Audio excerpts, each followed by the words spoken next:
Security is the backbone of Nigeria's domestic economy, influencing the supply and cost of food, cost of shelter, cost of doing business, and perhaps most importantly, the perception of governance. In recent times, there have been concerns over the frequency of attacks, especially across northern Nigeria. So, what is the future of peace across Nigeria, and what is responsible for the insecurity surge? Babajide Ogunsawo, founder of Leadership by Data and Channels Television's data analyst, is right here to share more intelligence about the latest security trends from the first quarter of the year and the steps to achieve sustainable peace.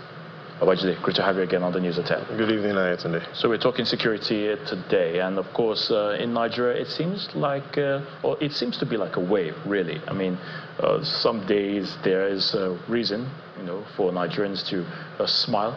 But really, at this moment in time, it appears we are really not smiling.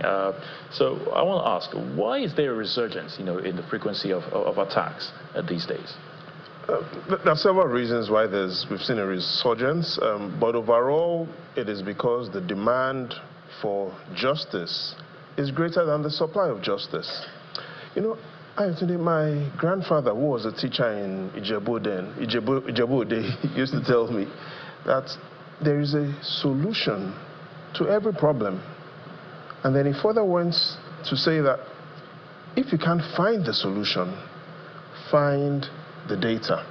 And so one of the challenges we find ourselves is that we're staying too close to the problem. What I mean, Ayotunde, is that if I take what is in front of you and I bring it too close to me, I wouldn't be able to see what's in front of me. So sometimes to be able to really see what's in front of me, you have to step back away from the problem to clearly understand the macro dimension of the problem. Again, if you can't find the solution, find the data. Let's take a look at the data that perhaps points us to a bit of what exactly is going on. How do we manage conflicts across Nigeria? One of the issues and one of the things we need to understand is that population has exponentially grown and that land area remains the same. So 2006 population, adult population, 70 million adults in Nigeria in 2006. 2 decades after, we're looking at an estimate of over 115 million adults within this 2-decade period. In the North Central, we've seen adult population grow by 6.5 million. In the Southwest, we've seen adult population within this period grow by as much as 9 million.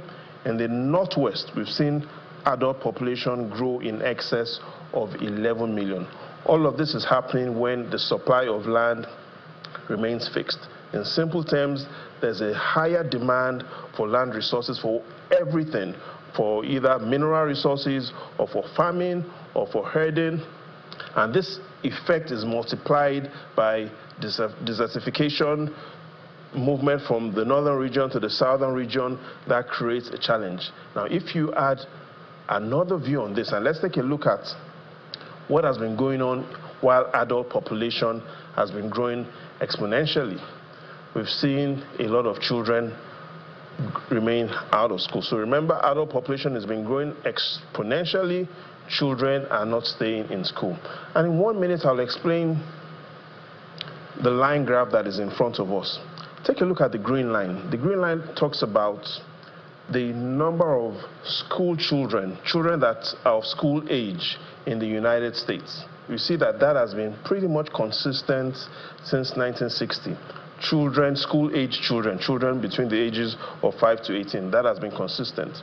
In 1960, we see that, yes, the number of school-age children in Nigeria was still a bit ahead of France and United Kingdom. But see what has happened exponentially, especially since we started the 21st century. Nigeria is the line in the red line.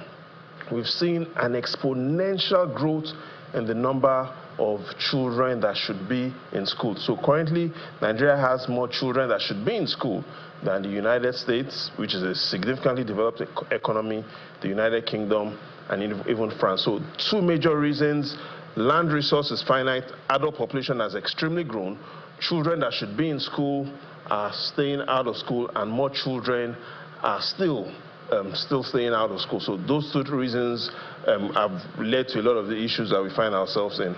Interesting. Now, Babajide, I want to ask, most of the current, security concerns or insecurity concerns seem to be concentrated mostly in the north-central region. Now, is there any evidence, of this and of what is causing this, and how can this be reversed, really? So I've been doing some extensive research on trying to identify what exactly is going on. Again, remember what my grandfather told me, if you can't, there's a solution to every problem. If you can't find the solution, find the data. And I've been able to find the data. Let's take a look at some of the information we have about the labor situation in the North Central Zone, especially through the chart of the week, because it allows us to be able to identify some of the problems. Now, the recent statistics we have for Benue in the North Central shows that number of persons that say they have a job in Benue State, 2.8 million. However, 85% of those that have a job say they have a job in the agricultural sector. Now look at the other states in the North Central. You can clearly see that Benue is a significant outlier. In Niger State, 2.6 million persons have a job. 52% say that job is in the agricultural sector. In Abuja, we can clearly see that only 14% of those that have jobs in Abuja work in the agricultural sector. So all eyes on Benue. In simple terms, almost everybody, Ayotunde, almost everybody that has a job in Benue State is involved in some sort of farming. And clearly that creates a potential if the environment isn't well managed for conflict. Now, as we round up, Babajide, is there any accurate statistics to assess, how the common man feels about the security situation in Nigeria? Yeah, so we have some accurate polls, but the polls are, as at February this year, we can compare those results with previous polls. And if you take a look at that data, it allows us to clearly see which zones citizens are saying that they are seeing improvement and which zones that we significantly have to work on in the future. And if you take a look at those statistics, when citizens were asked, is security improving, the results show that across the Northwest, if you compare this February to last year, it's about the same. In the North Central, more citizens are saying that security is declining, 43% this year compared to 45% last year. Sentiments in the Northeast remain the same. However, the good news is all the regions in the Southwest have said security is improving. In the final analysis, beyond kinetic solutions, are there opportunities in the future for non-kinetic solutions? There are. If you take a look at some of the recent statements by the Chief of Defense Staff, he has also made it clear that true military service is not measured by firepower, but by the peace we preserve and the unity we inspire. Ayotunde. Thank you so much, Babajide, for your thoughts and analysis there. We appreciate it so much once again. Again, let's find the data if we can't find the solution. We'll leave it at that. Thank you so much again.